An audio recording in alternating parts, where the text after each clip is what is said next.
Okay, we're live. Woohoo!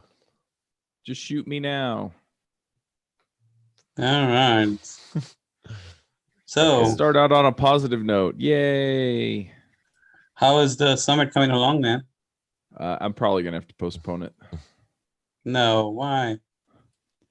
I've been trying to get all these materials together to promote it. There are two reasons. That's one of them. And every time I go to work on it, something else blows up on my full-time job, and I literally have not been able to get to it. Yeah. And then the other issue is that I now have at least a couple of speakers that are trying to reschedule for during or after when the talks actually are supposed to go live. Okay. Well, And so Now you have to do it after Black Friday then.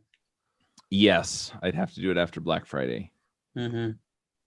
So I'm looking at, I don't know if I want to try, because I think I get the most traction if I can promote it the week before the summit, right? So if I run the summit like Monday through Thursday or Tuesday through Friday or something, I'd get the most signups if I'm promoting it like the week before, right? And so I don't necessarily think that it's a great idea to do that over Thanksgiving, which means that instead of the first week of December, I'm looking at the second week of December. But that's doable for me, and that gives me time to get the rest of my ducks in a row. I should be able to get the rest of the interviews done within the next 2 weeks. Most of them are scheduled either for tonight or for next week. It's just one or two that are either not scheduled or,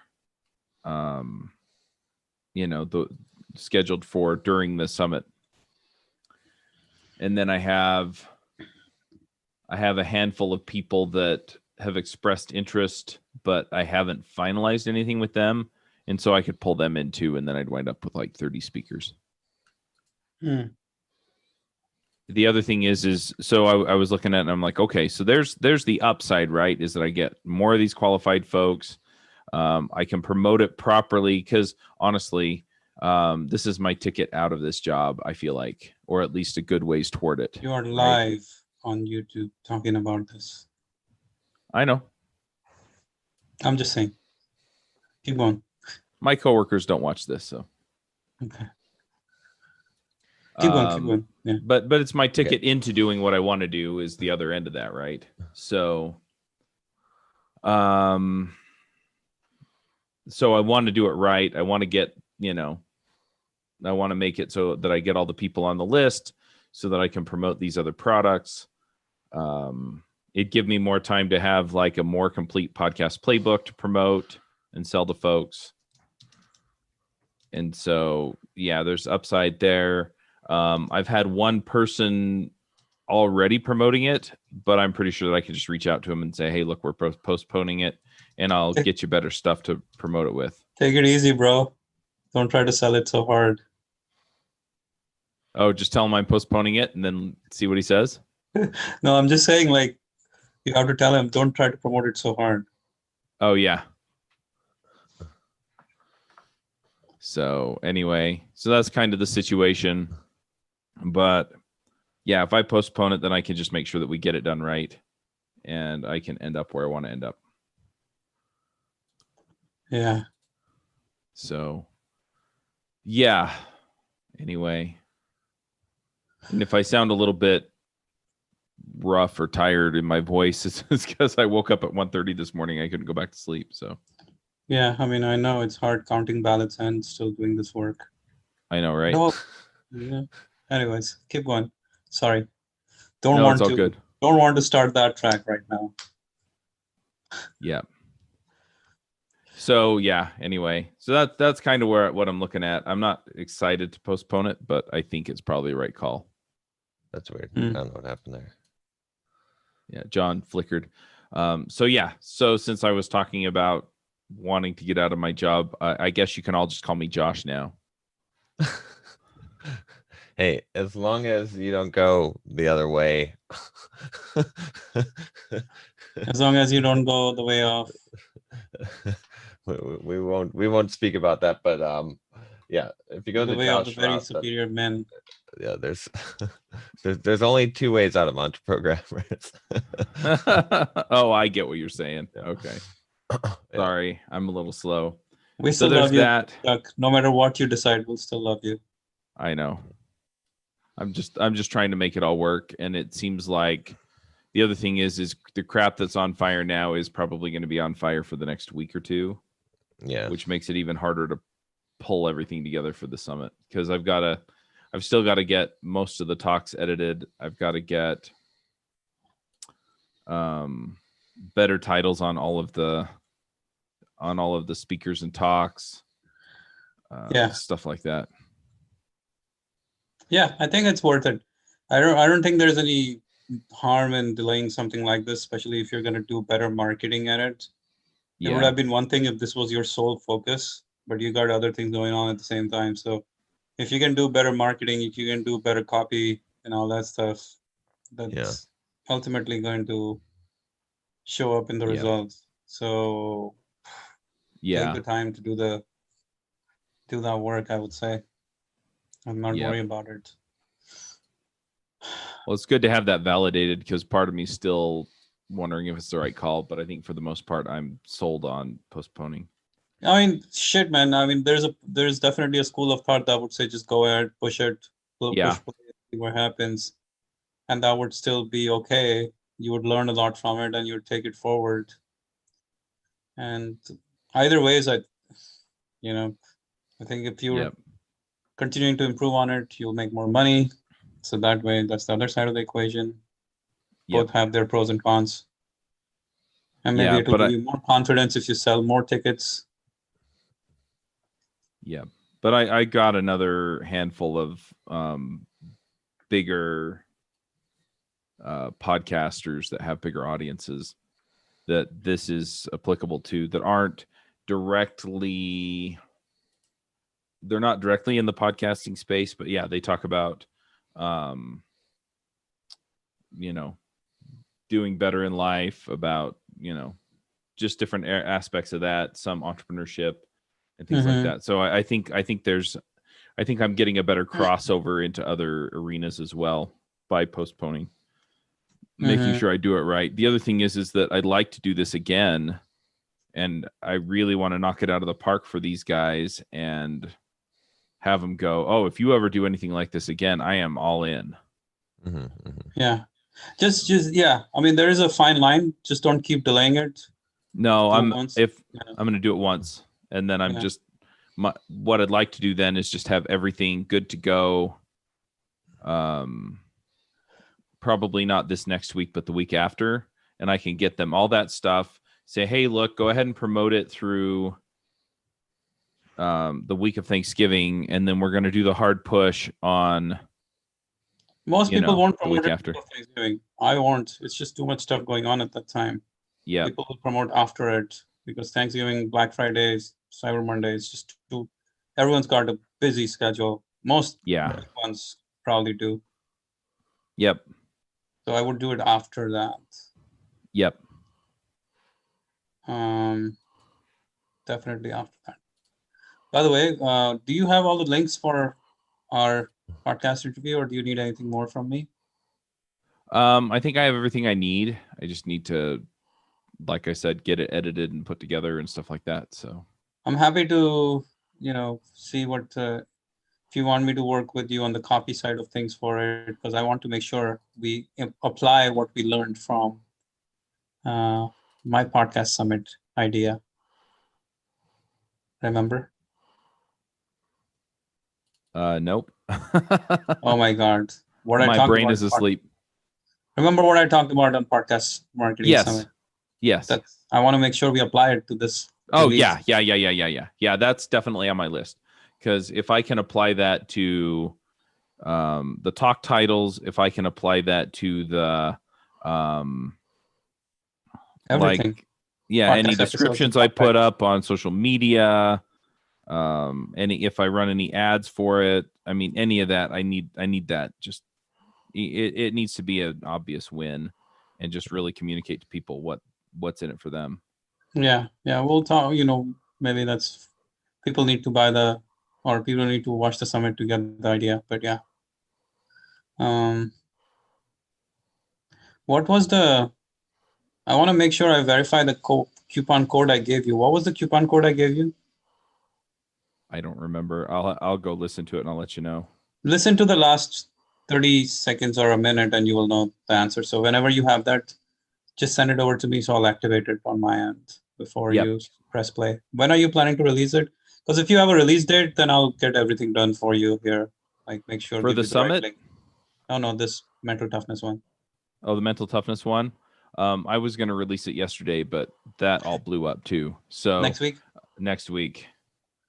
Okay, so I'm going to shoot you an email right here so you can act on it when you are back on your work schedule and send me the data. Okay. Yep. Sounds good. Okay. All right. But yeah, so beyond that, I mean, the rest of it's just, yeah. I mean, that's most of what I've been dealing with. And then, yeah, work just, I've pulled a couple of late nights this week for work. And yeah, it looks like some of that's just not going to really get resolved until middle to end of next week. So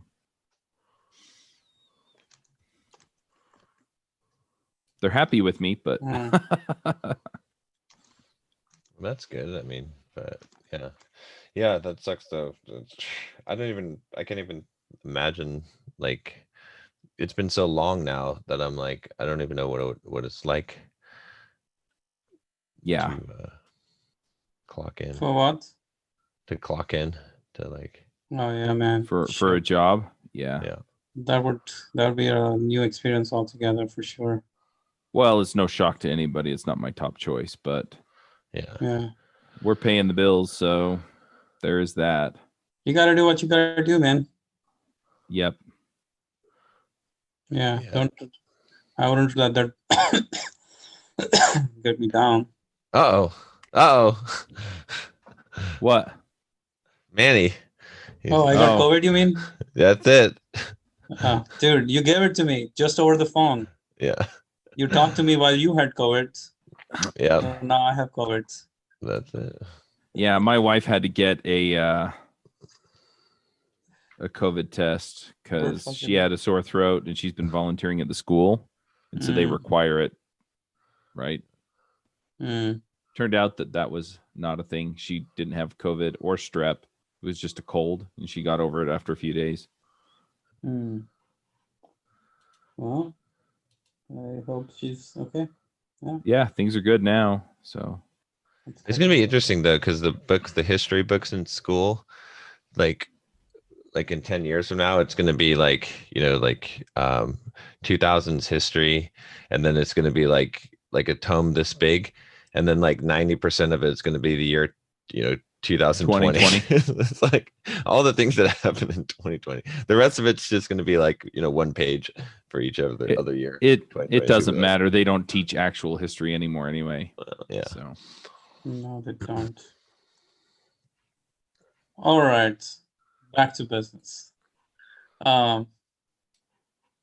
So Black Friday promotions. Anyone doing anything specific? I know, John, we were talking about. I talked to Tim yesterday. Okay, yeah. Some clarity on the offering, because that was super important to not like the struggle with what I have here at 2000 Books is because so many different packages. How do we package it all into one and make it cohesive that people feel like there's one message and not 25 different messages that we're selling them, right? Yeah. So this is kind of what Tim and I'm going to share the screen, kind of came up with as we went through this exercise. So it's this.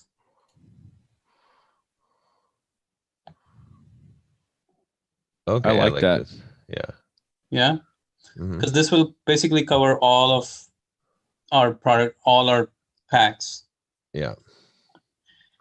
And yesterday, so this is basically going to cover all the packs, and then we're going to introduce each of the packs and kind of let them see, hey, you can buy one pack or you can buy all. Yeah. Oh, okay. Yeah. Right. Yeah. And we'll keep doing that again and again for different packs. You can buy one or you can buy all, and then we're going to give them a discount for the big pack. Yeah. I like that. I think that's good. Okay. So that's the plan. Success Book Summaries. That's the title. And we're executing on it now. I'm working on it. I'm working on the sales page. I did something interesting. Stop the share here. This week I took Tai Lopez's sales pages, sales videos, the front end sales videos. Basically, what's fascinating is Tai did, which is very educational for all of us here in some ways, is if you watch his videos from like the 2017, 2018 period when he was blowing up on YouTube, right? 2018, Yeah. I think 2017, 18, right? Mm-hmm. When he was running a whole bunch of ads and the whole social media world knew him through YouTube. What he was doing, if you go watch those videos and watch the calls to action, there was just one call to action every single time. Watch my training on how to live the good life. Watch my training on the 67 steps to live a good life. Watch my training on how to have whatever you want. Watch my training on, like, all of these calls to action were always directing to one VSL in which he was selling one product, which was the 67 steps program. Yeah. So I went to that and I literally kind of transcribed the whole, like I got that transcribed, the 1 hour, 20-minute video, which was that 1 hour, 20-minute video sales letter is selling a $67 product. Imagine that. Yeah. Wow. Yeah. So it's, 80-minute video that I got transcribed and I was kind of studying it. And really what he's selling in there is quote unquote, he goes through a lot of different things. I'll teach you this, teach that, teach you this, that. But ultimately it's like I extracted all this wisdom from these great books. And here's the thing you can get from me. That's what he's selling. He's not really selling anything fancy, but the sales pitch is pretty aggressive and talks about his Lamborghini and all that stuff in the video and all that stuff. But the product he's selling is 67 steps. And I'm assuming it had some crazy conversions because you're putting up an 80-minute long video for a $67 product. Yeah. And it's a very well done VSL or video sales pitch talking about like succeeding in life and then talking about people who fail in life and then bringing in all the different sources like Elon Musk and Warren Buffett, and Charlie Munger and this and that, and constantly alluding to the product. And it's actually traditional VSL, but very long VSL, if you want to call it that. So fascinating stuff. I did that for his product and tried to decode it all. And then I found another one of his products, which is his front-end product as well. And now I'm going, or not front-end product, but another VSL that he had for the same product. And I'm like going through it to see what he's selling. So ultimately what he's really selling is the book summaries, but he's packaged it in a different format. Right. Right. And the VSL is very effective at selling whatever he's selling, which is the book summary packages and stuff like that. And it's a recurring. It's not $67 one time. It's a recurring $67. Oh, okay. Okay. Okay. You can't buy it $67 one off. You have to accept that it's recurring. Oh, well, it doesn't really say very clearly. Yeah. The ClickBank sales page terms. ClickBank is relatively, I think, non-sleazy in the sense ClickBank doesn't, like, their return policies are pretty strict and you can't just screw around with them. But it's still, ClickBank is ClickBank. What are you getting in the monthly subscription? Just access to the thing, or is there more? Yeah, so he unlocks like 10, like a new video every day for 67 days. So that's like 2 months right there, right? Yeah. He also has like interviews and stuff like that with authors. that he calls like life coaching, but it's not really life coaching. It's just authors coming in and talking about some of these ideas Okay. from the books. So it's kind of like Mentor Box, but I guess a higher price Mentor Box. Yeah. And $67 a month rather than $7 a month. But yeah, I mean, it's kind of good to know that what he was like, all the effort for him was going into that front end to driving traffic to that one sales message. Right. Right. He was sending That makes all sense. millions of clicks to that one front end webinar or VSL or whatever you want to call it, training or whatever. So I have been like, and I've just been trying to see what we are like, what we got here in the Success Book Summary Pack, and how we can make sure we tailor the message the right way for the audience, and not in that aggressive manner that Thai does. I don't really like, that's not my style. Yeah. But still get that get that get that messaging across to talk about success, and these are the top books that you need to read or study for success. Yeah. No, I think that makes sense. Yeah, it looks good, and I think you're getting the right idea, and you can refine it once you kind of put some of that in place. Oh yeah, that's what I'm doing now. Like, I'm just working through the sales page, working on and improving that one, and also Tim's a pretty good copywriter. Just, we're talking to him talking to him yesterday. You kind of see that a good copywriter can really help. Like, he's got insights that it would take me years to develop, because he does this 24/7 while I do this, 7 hours a month. Exactly. So yeah. there's no way I can compete with a copywriter on writing copy, on writing good copy that converts, or that will convert really well. So yeah, he's good. Yeah. Cool. Yeah, I think we're gonna do for Bulldog Black Friday. We're gonna do the $1 trial with the real estate course. And then for members, we're gonna sell them a lifetime subscription that has a couple of bonuses in it, and the lifetime is going to be like I think we have it priced at like $1,000 or something. Well, let me see what the pricing was. Tim told me about it yesterday, and I thought what would be interesting and that might be worth trying as well is you'd raise the price a little more, but then you offer maybe 2 hour, like 1 month of coaching as part of it.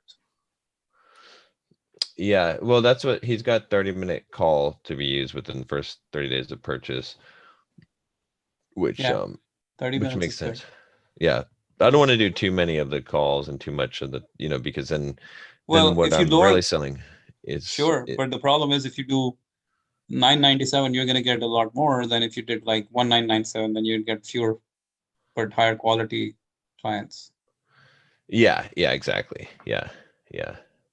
So yep. Yeah. But yeah, I think that'll do well. And if you're selling them to members already, at $7.99, that's well worth it. So $7.99. Yeah, that's for members, existing members. So yeah, 30 minutes coaching. I guess people will just buy it to get that coaching, and then it's a good offer. It's a pretty solid offer. I think $7.99 or even $9.99 or whatever. $9.99 and $7.99 aren't really very different in price. But yeah, I've got this other company I'm doing a deal with. They reached out to me. They're a white label coaching company. They're like one of the biggest in the world, I guess. They're called Achieve Today. So a bunch of different people use them, but basically I'm going to give them a tryout. What I do is send them my customers right? When people buy membership, I'll like send them to an opt-in page to get a free coaching consultation. And then they will do it, and then they'll basically sell them packages from $1,000 to $5,000, and then I get 20% of that. So 20% off of what they sell. Right. So any coaching they sign up for from these folks. Yeah. And so they handle all of it. So I just basically, it could be just a good revenue maximizer, and then provide coaching and then they'll like sell people, like if they want one-on-one coaching with me, then obviously they'll send them to me, and then, but this is much cheaper for most of the people to be able to afford to do coaching. So if people pay them $1,000 a month, you'll make $200 a month from that. Yeah, but they won't pay $1,000. They sell like 6-month packages, or they don't sell monthly. You know what I mean? It's like a 6-month or a year coaching program. So, which is what most coaching, most coaches do. But so I figured I might as well try it. I might as well send them like, I was going to take about 150 leads and send them that, and then see what they produce with 150 leads were already members of Bulldog? Yeah. Yep. Okay. That's interesting. I got to see what comes out of that. Yeah. When my 6-figure accelerator launches, I'm gonna make the same offer to you, even more lucrative, which is higher percentage, and hopefully we can promote that as well. So you're saying send people to your coaching? Yeah, we could do that for sure. Yeah. I think I was thinking November, but now I'm super focused on Black Friday, so I'm kind of avoiding that. I want to do it in December. Speaking of which, Black Friday, so we got your deal figured out, but I am still struggling to find my deal. Okay. Because now with all these products that I have, of course, I don't want to sell the same thing that I sell to your audience also onto my list. It's just not useful because there is an overlap of audience already. And also when people do buy, they will come over to this side and then they will hear the same pitch, and it won't just be working. Oh, I see. Yeah, they could buy something else if you. Yeah, they could get something different. So I have a few options. Okay. One is, and this is like, I want to keep, like, there are multiple things that are going on in my mind as I'm thinking about these options. One is that in December, I want to launch my 6-figure accelerator, whether it's in the form of a group coaching or a mastermind. I'm not sure, still working through the mechanics of that. Yeah. Something like that, right?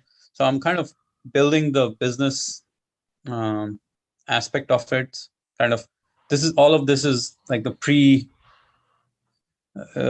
it's pre-framing them for entrepreneurship and marketing and all that stuff. So one part of me is saying, okay, I should just promote the entrepreneurship and marketing book summaries as a pack and maybe an entrepreneur's book club, all of it combined as a pack to the audience.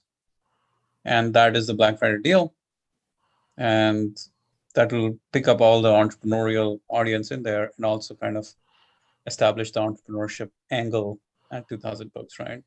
The other side is, I know there's a proven product that does very well that we can always sell tons of when it's time, which is the Double Your Productivity by 5 p.m.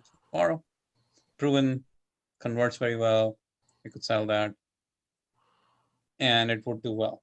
The other is to combine a bunch of my high performance courses, or productivity / high performance courses. So that we Double Your Productivity, Never Procrastinate Again, and meditation course.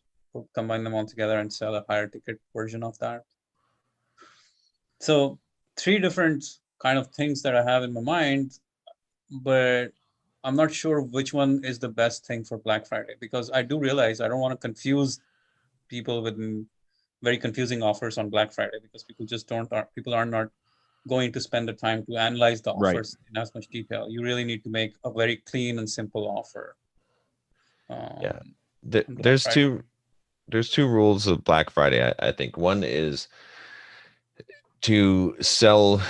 It works well if you sell your most popular thing, right? Mm, That's like a doorbuster. You know, people want something that's highly coveted. So your most popular thing, and then also that you have a unique offer that is better than they've ever seen before on that mm, thing. mm, Like I feel like if you combine those two elements, then you end up with the best results. So what might make sense is for you to do the package where you have the double your productivity, right? mm, Because that's your best performing thing, and mhm, combine it with, well, actually just sell double your productivity, but then have two bonuses that they'll get the meditation course for free, and they'll get uh, the other course for free. Never procrastinate again. Yeah. And so those are just bonuses on top of it, and make the price on the course really, really low, the lowest you've ever had it for the double your productivity. So that would make it like a irresistible offer, right? Because then it's like you're selling your most popular thing, Mm, and you're giving away extra, and the price is super low. hmm. But then I would still have to explain those products on the offer page. So I would have to kind of add those as bonuses on the offer page and explain that they actually sell for higher price point on my normal sales page, but now you can get them on a discount because they're part of this bonus and all that stuff. Yeah, I mean, don't explain it too much. Just put a very brief summary of what the value is and what it normally costs, and you know what I mean? Well, Because that's okay. So that's what I'm trying to think. Maybe I'd sell the double your productivity or the high performance accelerator, which includes double your productivity, procrastination, and meditation all together as one pack. see, it's better to sell. The deal will look better if you sell double your productivity, which you know is the most popular thing, and Mm, then you're throwing in the other things free as Uh-huh. bonuses. That looks better than selling a pack, because people don't necessarily want a pack, even though the pricing might be exactly the same. For the same mm, amount of money, they're going to get exactly the same thing. By saying that you're selling double your productivity, and then you're getting these other two things as bonuses for free, it creates a better offer, because one, it just looks like they're getting more stuff, uh, mm, you know, and you're also leading with your strongest thing. You know that people want to double your productivity, mm, right? So all your messaging is very clear. Your whole messaging is just around selling double your productivity, mm, but you just show that you have these bonuses added to it, as opposed to if you do the whole thing, then you have to explain each component of it, and you have to explain, you see what I'm saying? Like you have to sell the package. I think it's better to just sell the one that you already know does the best, and then add the two as bonuses for free, because then it's like they're getting something free. Yeah, they mm. feel like it's a better deal. Yeah. So then, okay, so if we go along those lines, what we're doing for Simple Programmer, selling success summary pack compared to selling productivity summary pack, what do you think? Well, I think the difference there is that my audience isn't as familiar, and you do need to package something up to make it a high enough price point, right? I mean, you Mm-hmm, could do the productivity pack for sure, but we've done that promotion multiple mm-hmm, times, so it's probably not going to hit as hard unless we have like some kind of, I mean, we could do the same thing where you have some kind of bonuses that are added onto it, right? Uh, and then the price be extremely low. mm-hmm. Maybe the distinction is that success summary pack is actually selling success, Mhm. while high performance pack isn't really selling anything clear just yet. Yeah. Hmm? Maybe, but I think you could position either one to be telling people that they will get what they want. It's more just the structure of the deal, is what I'm saying. It's Yeah, like, it's the structure of the so offer. imagine if you had like you had two offers to buy a new iPhone, right? It's Mm-hmm, the iPhone 12 complete package, and it includes iPhone 12 and AirPods and a wallet like case, right? So that's one thing, right? And it's a higher price than the iPhone itself. Or imagine if you had a deal where it was like, when you buy an iPhone 12 today, you're going to get a free AirPod and a free, case, right? Like it's the same offer, or it's the same thing, but the second one is a lot more appealing because you're not only if choosing to buy the pricing was established in same. the marketplace, right? Yeah. If the pricing well, was the other not- thing is it creates that urgency that you're looking for, right? Because if you buy it today, in other words, if you buy it tomorrow, you're just getting the phone. The problem with something like that is that iPhone's price is well established in the marketplace, right? So if you were to make that offer, it's very quick and easy. People can see, oh, damn, this is actually legit. They are including AirPods and wallet in it. But if the iPhone price is inflated to include that, then it didn't really help. Yeah, but if we apply this to your situation, whatever it is that you're selling, I mean, as long as you're not wildly, way too expensive or way too cheap, then people are going to look at it, and it's just going to be down to, is it worth it? Not, can I go get the can I go get this somewhere else for a better deal? Or, I can go get this anywhere, in any place that sells courses, I can go get this. That's not the case for you. So you've just got to be in the realm of, you've just got to be within the realm of what people will pay. It's got to feel like a good deal, and adding on the add-ons makes it feel like a better deal than just making it part of the package. Especially if there's a limited time deal, which we're talking about here for Black Friday. I think all of these things kind of conspire to make it more appealing. Okay, so one more thing. What about this compared to the entrepreneurship pack with the marketing book summaries and all that? Just selling the entrepreneurship one. Because that will be the precursor to selling the accelerator. So it will set up the accelerator, even though the Black Friday sales might be a little bit lower because it's not as popular a thing compared to productivity. I would still say for Black Friday, lead with your best product and the most irresistible offer. I'm inclined that way too. I'm a little bit curious why you think selling the other package for Black Friday would help you sell more of the accelerator down the road versus just, focusing on it in your content, having a special offer for listeners, in December, January, February, and then pulling it out that way.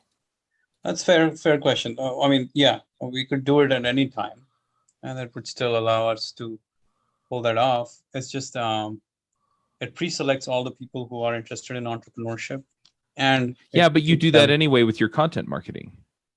Sure, and we get good data on it. But if we are selling the entrepreneurship one, and if that's the sole focus of emails for like 10 days, then that becomes the frame of mind for people. Not 10 days, but 5 days. Then that becomes a big part of the messaging for 2000 books again and again. Yeah, you can do that anytime too. And the other thing is that Black Friday, you're going to get a certain number of people who are deal grabbers. So you're going to get more people who are more vaguely interested in entrepreneurship than the people who are willing to actually go just pick up a product because it's going to get them what they want. So I still think you're better off. I think John's right on this one. I think you ought to go with the productivity pack and sell that for Black Friday. And then you can write a bridge sequence, right? You can tell a couple of stories and overcome some objections for the people who are buying the productivity pack who are also interested in entrepreneurship, because those aren't mutually exclusive at all. No, they're not exclusive, of course. Okay. Cool.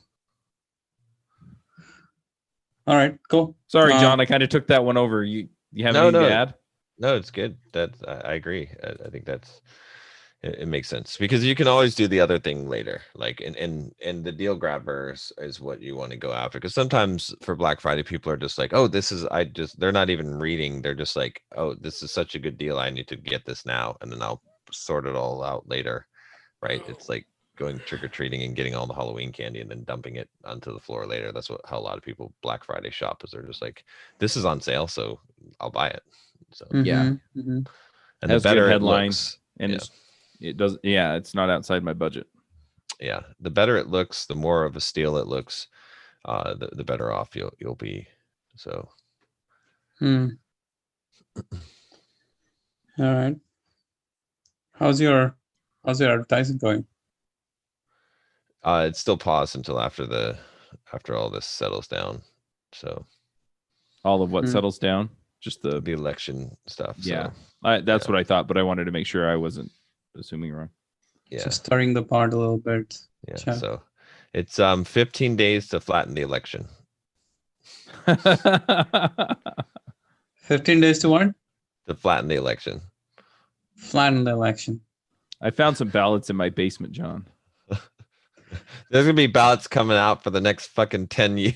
Something like it'll be fun. We can.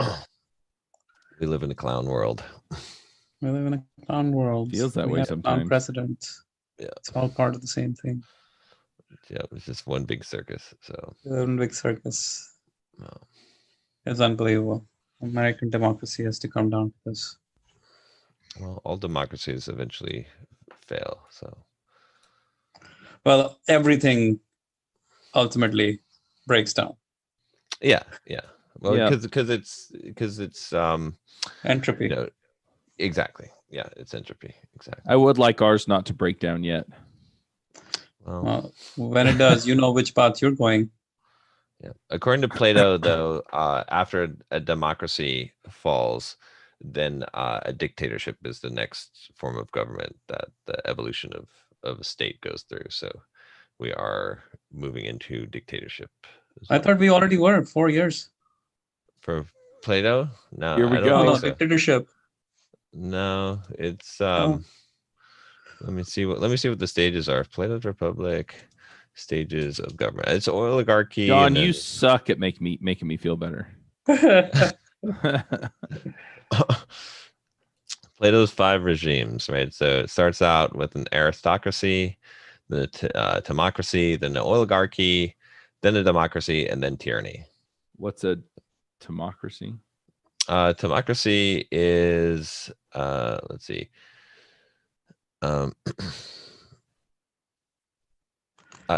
Basically, they choose, like, you choose leaders of like inferior nature because it's like a counterbalance to the aristocracy. Oh, it's counter So, to the aristocracy. Gotcha. yeah. So 'Cause we're after somewhere in either that or tyranny.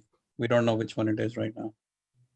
Well, we've been through the aristocracy and democracy. Like, democracy is probably, it'd be interesting to see what someone has to say, like a political scientist, on what phase, like what parts. But I would guess in the 1930s was a democracy, or although you could almost say the oligarchy was during the industrial era. And then the democracy maybe came about in the 40s or 50s after World War II. Probably after World War II, right? The New Deal is probably the democracy phase, which Mm. is now ending into the tyranny phase. So Well, they Either way- they either way- reformed a bunch of stuff too, like the states didn't pick the senators anymore. It was direct election. A few other structures in the U.S. changed as well to make it, even though we're still technically a republic, we've gotten closer to democracy. yeah, Mm. well, yeah, So back to business. One of the things I'm thinking about is I will promote the success summary pack to my list in the next couple of weeks, right before Thanksgiving, just so that we validate the offer before we promote it to your list. That way to actually allow our testing phase to a separate list and then selling phase to your list. What do you think? Yeah, I think so. I think that works. This way they're familiar with it ahead of time. Like the more familiar they are, the better that it should sell on Black Friday. And I want to test the offer because nowadays, like I want to, especially for a Black Friday deal, I want to freaking test the damn thing so that we know for sure it's something that will convert and not throw an offer on Black Friday, which is shaky. So, well, how are you going to know that it's not going to convert or not going to convert? I'll test on my list. Oh, I see. Yeah. Okay. Yeah. I'll just do a 2 or 3 day promotion and sell it on my list. Yeah, that's a good idea. Yeah. And see how that converts. What the CP, because remember, what was it back in May, June? I was like, man, my double your productivity is converting like crazy. This earnings per click are crazy. I think we should do it on your list as well. And the numbers kind of follow suit. Very similar to what we saw on my list is what you were seeing on your list in terms of EPC, in terms of everything was very, very, very aligned. So I feel like if it performs on my list within a couple of weeks, or it's not even the time frame, but that's what we did with double your productivity. I performed on my list, and I literally 2 weeks later we sold it to your list. Yeah. So that probably is the way to go to test this, see how it goes, and then put it into the Black Friday deal for you guys.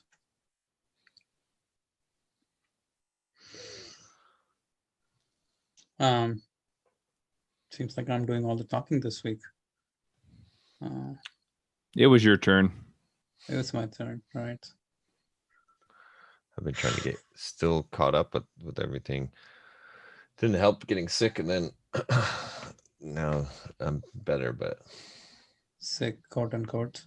Yeah. That's right, because Corona really isn't sick. No, Corona is just a beer. John had a beer. Yeah.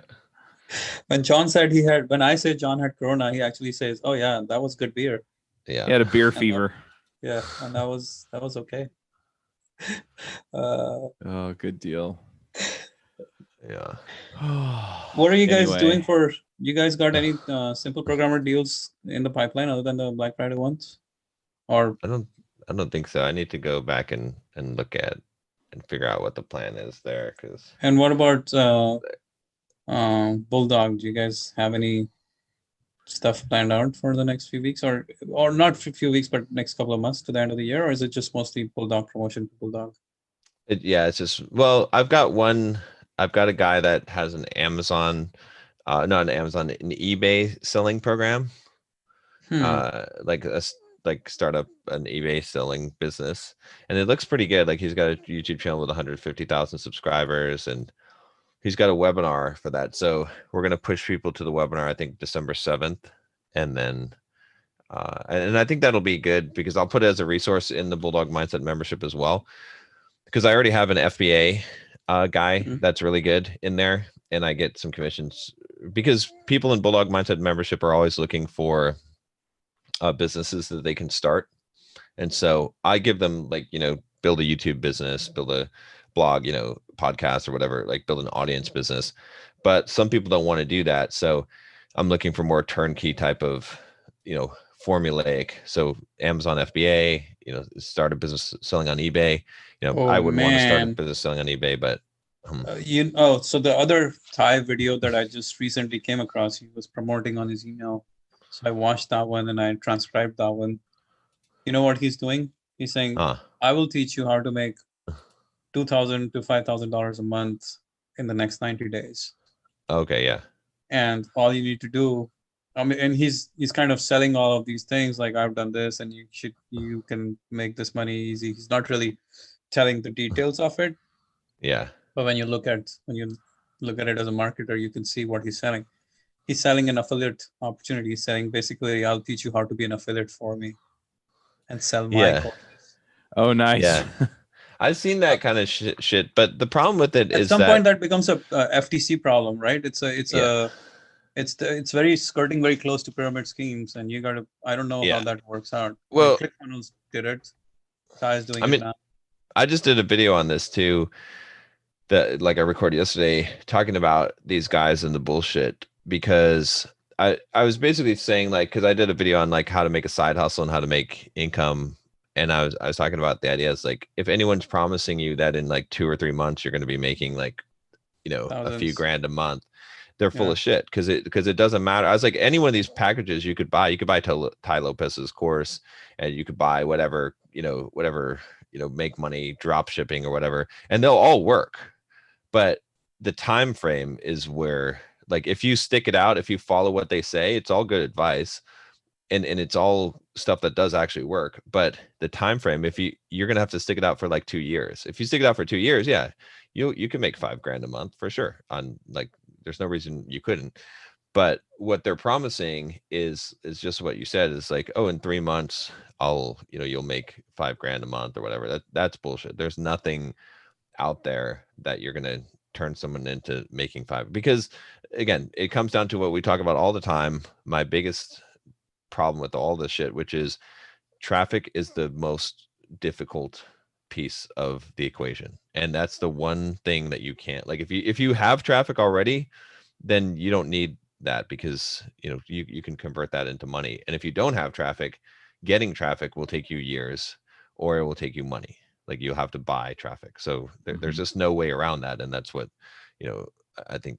But Anyway. there are people who sell very high ticket offers to very small audiences, and they make money too.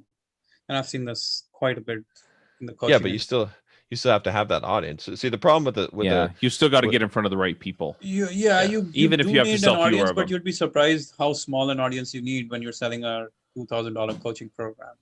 Well, yeah, but the question is, well, get to that number. Yeah, but the problem is that for a lot of things where you'd have a small audience, like finding those people. I mean, okay, if you give me an email list of 100, billionaires, I can make a shit ton of money selling them something with just 100, right? Because I can open your emails, John. my price, if it's a good email list, right? If it's a good, you know what I'm saying? Like, but my price would be, I'll sell them things that cost $1 million, right? But the problem is, like, where do you find those people? The more lucrative that your audience is, the harder it is to find them. It's true. Here's the new genre of like looking at audience building that I think you and I, and we are very old school kind of in that way, that we believe that audience is the way to do this. But more and more I'm seeing, and this is a realistic thing nowadays, that people are, this is the model. Like, let me see if you guys would agree with something like this, but this is something I've seen work now. So you start with core, like you start with coaching maybe your friends or colleagues or your family members or whoever you can for a specific thing, maybe weight loss, or maybe conscious parenting, or whatever you think it might be, right? You start with that group, reach out to your friends and your family, you get some testimonials, you get some results from people, you show that you're making it work. Let's say this is a 3 month to 6 month project. You have some expertise. Now you're going to go about helping people over the next 3 to 6 months get results. Now you use those results, you throw up a sales page with a webinar in front of it. You show that, hey, I have helped people through this. There's like 10 different success stories. And would you like to join me in this journey? And you say, this is a beta group. It's going to be cheaper than what I would offer at a later time. And they sell $1,000 to $2,000 program, in which case their advertising costs get offset because they're selling such a expensive product compared to if they're selling $10, $20, $30, $40, $50, $100, $200 product. And they're getting the traffic from paid ads? Yes. So they're getting traffic from paid ads. It takes a few months to get that to convert, and they're going to spend a few $1,000s to make that work. But not few thousand, maybe $3,000, $4,000, $5,000 to get that webinar to convert and all of that to convert. But this actually is working for people right now, especially when offering the coaching, and it's more of it's not a digital product. Most of the times it's more of coaching where you can charge that kind of money, right? Digital product, you can't really charge that unless you build some major systems and all that stuff. And that will not happen within 6 months. You need years to build that expertise and that all that. But coaching has that availability where you can coach people on something for 6 months and charge them $6,000, right? So yeah, coaching $6,000 package, webinar to a phone conversation to sell them on that, and Yeah, this but can all be accomplished within 6 months to a year's time frame if you Yeah. have a specific expertise. I don't doubt you can run a hustle in 6 months to a year, but it's not a real legitimate business. You don't have an actual product. You don't actually have a Well, the real product in their case might be coaching only. Yeah, that's not a product. It's not a product. Well, It's not a coaching is a product. business. Remember It's the just business you told me about? That's white labeling your coaching. that's a product. That's a systemized product where they have a way of gaining customers and traffic, and it's not a hustle. This is a hustle. I am not, I'm not saying that's a great business to start with, but if you do that consistently, and if you consistently buy traffic, convert traffic, and make that work, and you go from having 1 client to having 5 clients to 10 clients paying you $1,000 a month, you can use that money to build other parts of that business and build a system and a process. And this is actually what Amy Porterfield talks about in her Digital Course Academy. It's a hustle because It's a hustle, but it's still a hustle that most of these people don't even have any reason to be doing coaching because they don't have any experience to actually coach people, and they're just looking for a quick buck. It's not actually building a business. There's nothing. So the way that you can tell the difference between a business and a hustle is that when you remove one leg, it falls over. And that makes it a hustle, right? If you don't have the Facebook advertising, if that doesn't work, then you're done. So there's no business there. It's just a hustle. Like it's not the most robust business, but it is, not the audience first strategy that you and I have built our businesses on, and Chuck has built our business. Yeah, because we're building real businesses. That's just a hustle that will disappear overnight. All it takes I don't know, man. I think there is some legs to it because the price point is high enough that you could go to a different traffic source, still leverage everything that you built and make it work. And because the price point is high, you have a lot more room to play with. If you have that working with like 3 different traffic sources and you can scale beyond yourself and you have all that set up, over time you will get that, because if you start there, over time you can build that. It's like over time what will happen is that eventually your shit will stop working, and then before you actually build up anything besides but you and I know how providing coaching is not a business. Coaching is a hustle. Tony Robbins is a freaking coach, man. I'm saying that as a coach. No way. His primary thing is he sells live events. He sells courses. He sells. I mean, he invests in other businesses. But if you go back to his journey, if you go back to where he started, that's exactly what he did. He was selling coaching. Well, he was selling seminars even from the very beginning. Coaching and seminars, coaching as well. It's some coaching for sure, but coaching itself is not a business. Coaching itself is not a business. I'm saying this. But it's someone who charges for coaching. It's not. It's an addition to a business. It's not a business. I mean, okay. It's down to a definition, but the thing is that coaching is a quick way, because you don't have to do a whole lot of setup. You don't have to develop a product. You don't have to do all these other things. You can capitalize on your traffic by offering coaching. And then from there, you can grow it into what you're saying is a business where you don't have to be involved in minting the coins, so to speak, right? You have a machine that does that for you. But, it could be a stage in the process of building into that kind of a business. But why not just build a real business?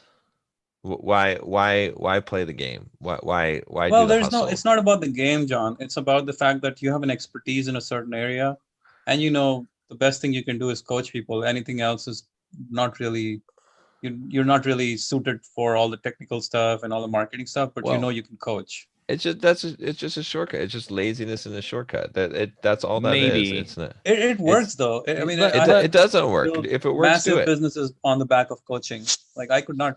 So there's this girl, you should check it out, called The Life School. Life School podcast or the Life Coach podcast. Brooke Castillo. She's selling she's doing $20 million business right now in the coaching sphere. Okay. My thinking here is, oh, sorry, I thought you were done, Manny. No, good. Go ahead. My thinking here though is like in my position, right? If I could spend half the time I'm spending on my full-time job doing coaching and make the same amount of money and be able to pay for the same benefits, right? Then I could free up essentially half of that time so that I could go work on these other things so I could build into the business. So you could build a real business. Yeah. Right. So it could be a step up. Or if you're happy with what you're getting out of the coaching setup, then why change it? I mean, it's fragile, but why change it? I would argue that Chuck could literally put an upsell on the back end of his podcast growth summit on the second or the third upsell, which is, hey, sign up for my coaching. If you are interested in becoming a podcaster, and I have a podcasting mastermind here that I'm starting. That's what I'm doing. That's exactly what I'm doing. Right. So podcast growth summit, you get in, it says, hey, enter your email address to sign up for free. That's the other part of this that I haven't had time to set up because every time I start working on it, I get derailed. Yeah. But anyway, so you sign up and then it immediately takes you to the upsell page and says, hey, do you want an all access pass? Right. Then you can watch it whenever you want. You'll get access to these other things. Right. So it has bonuses on it. Mm-hmm. And then if they sign up for that, then it says, hey, it's one thing to watch the videos, but what if you were doing this with a bunch of other people? And it sells them on the mastermind. Yeah. Well, I don't know if that's a good sales proposition, but yeah, you need to fine tune that copy. Yeah, I'm just saying, in 5 minutes, that's the ladder that they're going. Okay, Chuck. Here's what I think will work. You should hire John's copywriter for maybe 10 hours to help you make that upsell pitch for your podcast mastermind, because he's legit. He can really, really, really help you write a much better message than you would on your own. I guarantee it. And even if you get one extra person from that sale, it's worth it. Yeah, probably. Yeah. Consider it. Maybe you can even make him a partner on the deal. Say, okay, I'll give you 20% of the back-end sales or whatever comes out of it. And that way you don't feel like you need the cash injection or cash infusion to him right now. Yeah, maybe. I'll have to see where I come in on that. Right now, I'm really just focused on making sure that everybody makes the transition over to a December summit instead of a November summit. Yeah, whenever. I mean, you will get the most uptake if you do it in that funnel itself rather than try to do it at a later time in your email sequence, because then you will lose them by then. But right there is when you have the best chance. Even if you just floated a group coaching program, if you're starting your podcast, you want to grow your podcast, I have a group coaching program. I literally have a podcast factory with 10 different podcasts. You can check them out. Here are like millions of downloads that we've had. Yep. And if you want to build your podcasting business, I'm putting together a podcast accelerator for 10 people only. It will be $500 a month. Right now for you, if you come back at a later time, it's $1,000 a month. Buy now. And you probably get 10 people through this whole madness. Yep. Is it worth trying to do a Black Friday thing on something like that, or? Well, yes and no. The problem is because you haven't established authority, that's all useless at this stage. Right. Okay. Establishment of the authority is happening through the funnel when people know, oh, Chuck is the guy who's hosting the podcast summit. And then Chuck is the guy who's selling me on the podcast summit. And Chuck is the guy who has all of this stuff with the podcasting. And now they're much more likely to buy from you compared to if you just did a Black Friday deal without them knowing who you are or what the deal is. But maybe there's a section of your audience in your dev chat community that wants to start their own podcast. And if those are the people I know there is. Yeah, if those are the people you're going after, maybe that is one way to go after it. It's a very small community. It's a very niche audience, but it probably is a very high ticket audience in the sense that is the highest ticket offer you can really make right now. Yep, that makes sense.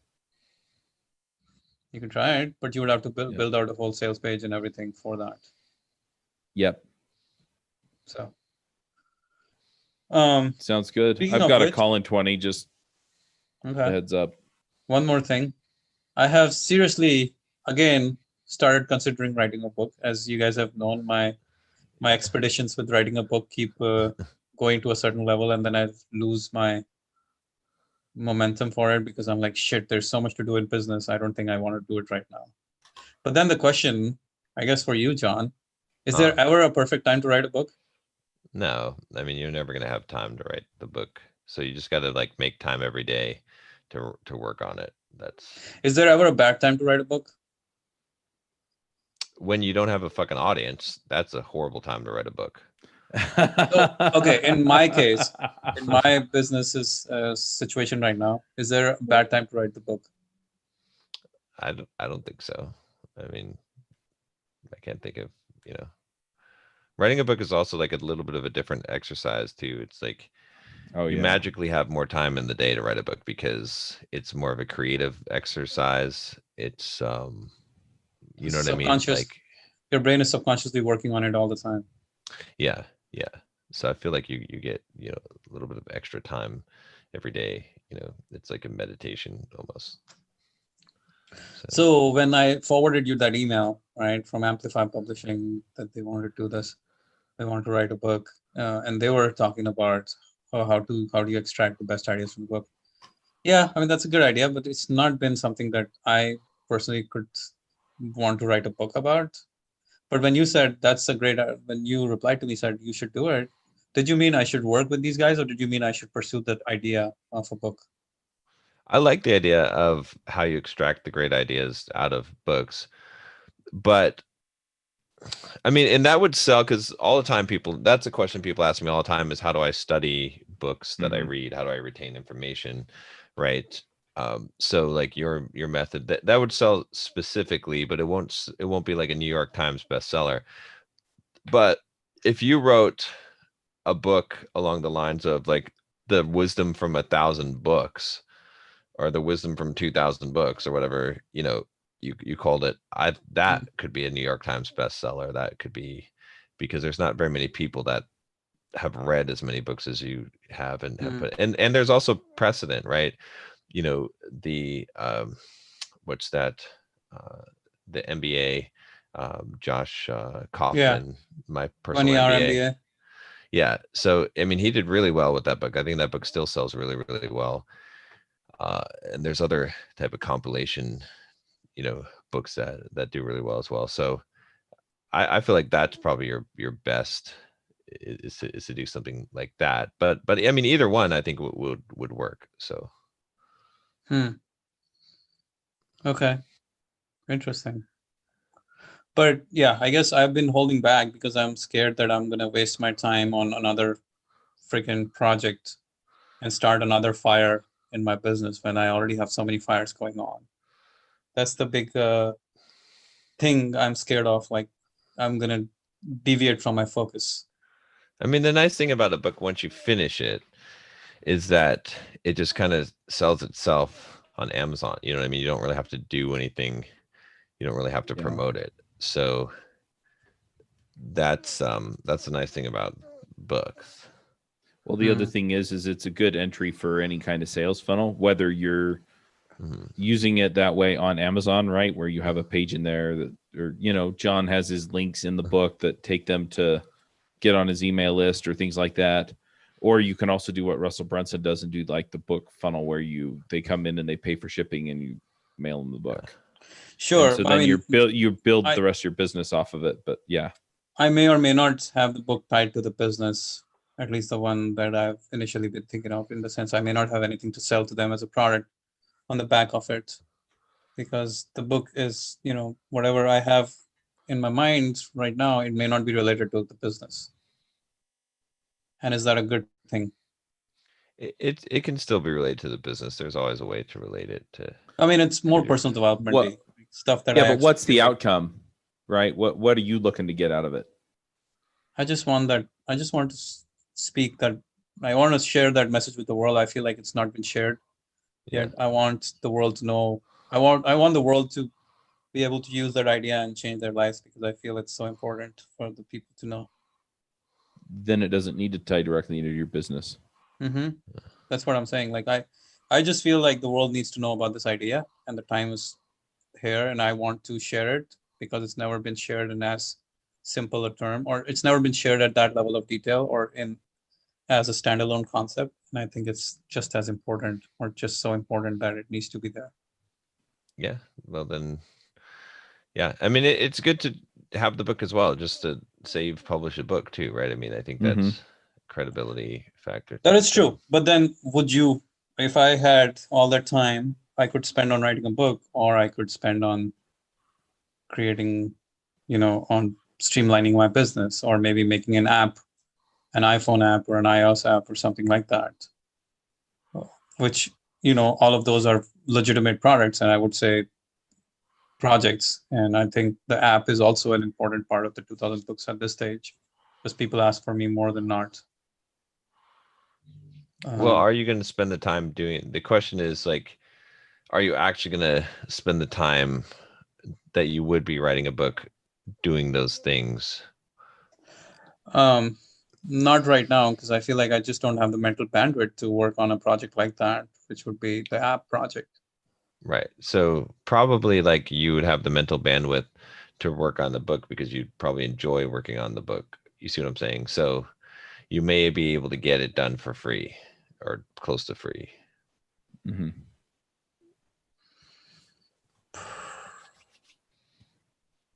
Okay. I'm just scared of taking on a new project, which is gonna like take me away from my existing projects. I guess that's the biggest worry in my mind. Well, are you ever going to wrap up the existing projects? Like, I mean, that's the question. Is like, you're asked, is there ever a best time to write a book? And I say no, because all the existing projects you have, you're never going to wrap them up. They're always going to be going, right? There's always going to be, you're never going to get to the point where you're like, well, shit, I finished up everything. Now what should I work on? Now I should write a book. So you're just going to have to decide that. Yeah. That you want to. My plan was that once I have $1 billion, then I can sit back and write a book. Maybe you guys don't agree with that. $1 billion? Okay. So next week. So next, maybe, pushing it, Chuck. Maybe like we're talking end of November. Oh, there we go. In a few weeks. Okay. In a few weeks.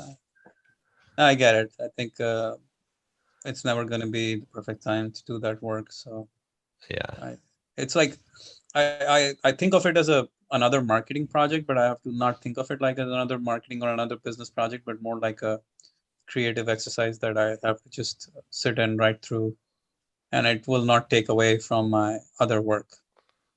Yeah. It will take me away from my other work. I mean, you have to think of it as like a side project thing, like as if you're taking up painting. That's how I did mine. I just spent a few hours on it, like 2 or 3 days a week. For how long? It was a few months. Yeah. What about you, John? The last one? I've done several different ways. I mean, the first one I just spent like 3 months or 2 months just writing 4 hours a day and making that my main project. 3 months writing 4 hours a day? 2 months writing, and then the final month doing editing. Yeah, that's it. 2 months, 4 hours a day, and the book was done. Yeah. The Software Developer's Career Guide. No, the soft skills book. The second one, the Software Developer Career Guide. This one, that was a longer book. Yeah. This one was longer. This one's 250,000 words. I spent an hour a day, the first hour of every morning writing, for 6 months. 6 months. That's not bad. That's not long. Yeah. That's 180 hours. Well, and remember, this book is 250,000 words. Like the average novel is 80,000 words. The average business book is probably like 60 to 70. So you're probably going to write a book that 60 is 60 to 70,000. Yeah. 100 on the outside, probably. Yeah. You'll write 100 and then you'll edit it down to like 60, 70. So if you write 1,000 words a day, that's like 90 days. So 3 months. Yeah, basically. Yeah. And I was usually writing around 2,000 words a day. In an hour? Yeah, I can write about 2,000 words in an hour. Damn, man, that's good. That's not easy. That's not edited or anything, you know what I mean? But just. Did you ever consider like just dictating it out? it's not the same. You won't be able to produce the same level of quality dictating it out. I have a friend. So when I joined the self-publishing school course, which is kind of what walked me through this process. How was it? It was good. It was really good. How much did you pay for it? It was $3,000, I think. It was a few years ago, so I don't know if they've raised their prices. But they encourage you to find an accountability partner, who I'm still talking to, by the way. And he's actually doing the social media artwork for the summit, just to help me out because he's a cool guy. And he introduced me to 2 of my speakers. Anyway, he dictated his book. So because he was driving around to clients' offices all over the Northeast, and and so he'd be in the car and he'd just dictate it. But it turned out to be a ton of cleanup. Yeah, ton of cleanup. He did it himself, or he hired someone else to do the cleanup? He did a lot of it himself, and then he hired somebody to help him edit it. But it's still been a ton of work to clean it up. So essentially, the difference is that it might be easier on the front end, but it's a lot more work on the back end. And after watching him go through it, I'm not convinced that it's worth it to try and do it that way, unless you can dictate it in a voice that is going to be fairly consistent with your end product. And I don't know how easy that is to do. Writing is an art. It's you can't, it's not the same as speaking. And so there's a pros to it. There's a the way that the senses flow and structure like flow together. Like there's a lot to doing good writing. And if you write, you want to write well. So so dictating is not, I wouldn't even consider it at all. Like if I was just trying to put out a book just to make some money, just like, okay, here's a bunch of ideas, like let's just mass produce a few different books, sure. But if you're trying to write your Magnus Opum of no, you need to write it. Yeah, I agree.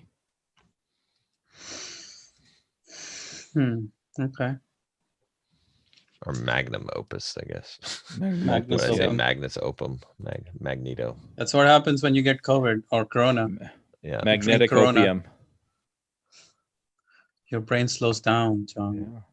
Yeah. Magnetic opium. All right.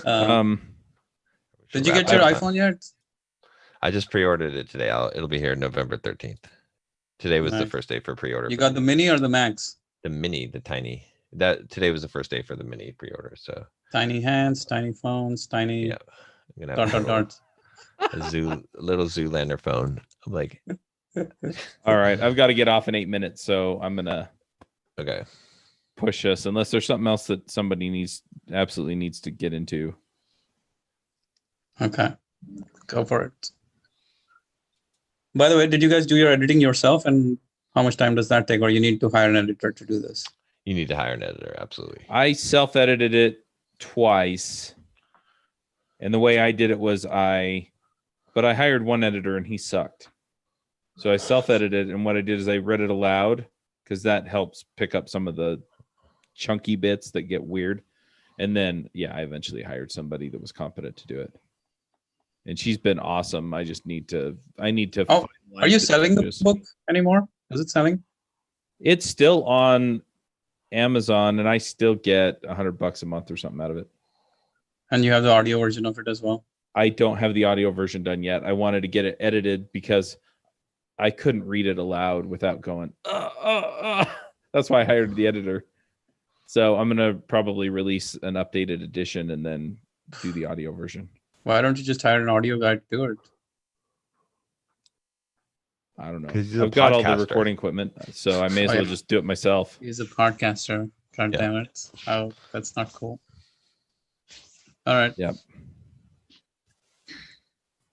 But my thought this week is mostly just that, the whole situation with the summit's kind of been a little bit of a setback, but, because I really don't want to postpone it, but it's better to do it right and to be deliberate about why you're doing it the way that you're doing it.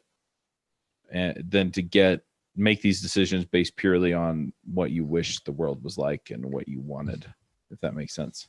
Mm-hmm. See, mine is winter is coming. Like, I feel all these people are freaking out when shit's going wrong, and that's just the nature of shit. It's like you're that's the nature of life. Like you're always gonna like anytime that you're actually one of the coaching clients I had was asking me, he's like, what should you do when things are good? I was like, prepare for when things will be bad because you're in the right frame of mind to do it. And so just expect, I mean, the shit's always coming. And it's interesting because the more successful that you become, the more vulnerable you are to shit. Right. So, I was just looking at my email. I'm like, oh, look, one of the commercial tenants just sent me an email. He's like, I'm not going to be able to pay my rent for the next couple of months. I'm like, well, just that sucks, but hey, what am I going to do? I'm going to have to deal with it. Right. You got, I've got coaching clients that are like, oh, I'm not going to be able to do coaching anymore. Okay. Well, so a couple of coaching clients drop off, right? It's like, simple programmer is not producing revenue. Like there's all these things that happen, you get sick, like, and it's like all those things are the results. Like the more that you climb the ladder of success, the more vulnerable you're going to be to these things. And so you can make your life more miserable by like letting all these things smack you around and deciding that things suck, or you can just realize that this is the nature of the beast and that winter is always coming. Like there's always going to be shit that's coming down the pipeline, and so you just have to deal with it as it comes and move forward. So yeah, so the people that can handle, like if you can't handle the small shit that life throws at you, you're definitely not going to be able to handle the big shit. Like you can't get to the level of success to handle the big shit because it'll take you down, because you're going to get bigger punches and harder hits the further you go in life. And so winter's coming. Just be prepared all the time, thinking whenever things are good, think bad things are coming, because they are coming. They're on the way. And so, it's not a pessimistic viewpoint. It's just a viewpoint of saying like, look, you have to prepare for you have to already brace yourself for the worst that could happen, because it's some of it's inevitable, and some of it maybe will not happen, but you have to be prepared for it, because if you're not prepared for it, that's when you get really thrown for a loop. So yeah. Yeah. I just want to add to that. I went through that, right? Things were good. Mm-hmm. And I just kept trucking along because I figured they'd always be good, and then they weren't. And it would have been real easy to pack some money into the bank and, do what I knew I should have been doing, but I didn't. So. Mm-hmm. Yep. That's always a challenge for people. I want to talk about entrepreneurship in business, and I want to say that one of the things I'm learning of late is that you can never be good enough at a lot of things. You can never be excellent at a lot of things. You can be mediocre at a lot of things. You'll be good at a few. So when you're building a business, you got to be very careful and understanding that, okay, let me not say careful. You got to consistently be able to find people who are better than you at the things that you don't do well, so that you can leverage and grow the business. The whole solopreneur idea that's been going around and has been around for a while, solo entrepreneur doing it, it's not a business, it's a job. It will forever be a job, because for as long as you are working the business will work. As soon as you stop working, it will not work. Tim Ferriss talking about, oh yeah, I can build a system and the business will continue to, make money. Yeah, might happen for a few months, maybe for a few months down to a few years, but overall it will start tapering off, and at some point it will go to zero, because every system needs intelligence for it to continue to survive in the new environment. And that doesn't happen from system only. It comes from people. All right. So no matter what, no matter how automated a business or system you will build, you will always need people if you genuinely want to have a business that works rather than a business in which you work. Right? There's a big difference between a business that makes money out of the business's effort, or you make money because you're doing the work. You are, it's your effort that's generating the money versus the business's effort that's generating the money. Two completely different things. And you have to make sacrifices on the way to doing that. It will not happen overnight. It will not happen in a day or a month or even a year. But it's sacrifice your money, your profits, your bottom line in order to find the people, build a team, and build a business the right way rather than just take the profits and think like, oh, okay, well, I don't really, I just want to have a little hustle and make a few $100,000 and that's it. So True. find people. Yep, I agree. Yep. All right.